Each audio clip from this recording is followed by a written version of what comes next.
ব্যাপারটা ভাবার মতো যে নারীদের উপর ও কোনো অত্যাচার হলে মানে হাতে অস্ত্র উঠে পড়তো।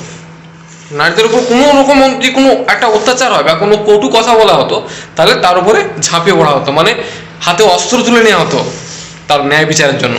তখন কিন্তু এই আইন কানুন ছিল না। তো এই আইন কানুন কোনো কিছুই নয়। দেখেছো তো আইন কানুন এসে চোখে চোখ বাঁধা থাকে, যে একটা লোক হয়, তো মানে এটাই যে তারা চোখে অন্ধ, আইন অন্ধ। বাংলায় সবাই সবই জানে যে কি হচ্ছে, কেন হচ্ছে, কিসের জন্য হচ্ছে, কার জন্য হচ্ছে, কিন্তু সবাই মুখটা বন্ধ রেখেছে। কেন? কিছু পাওয়ারফুল ব্যক্তি আছে যারা প্রচার করছে, যারা বলছে, তাদের পাওয়ার আছে বলে বলছে। তোমার আর আমার মধ্যে তো সেই কোনো পাওয়ার নেই। তো তুমি আর আমি যদি বলি, তো কালকে সকালবেলা দেখবে গেট নাড়াচ্ছে কেউ এসে, তারপর তুলে নিয়ে চলে গেছে। তো তার এই ভয়েতেই মানুষ, নিজের ভয়ের জন্যই কেউ কিছু বলতে চাইছে না। মুখটা বন্ধ রাখাই ভালো নিজের জন্যে।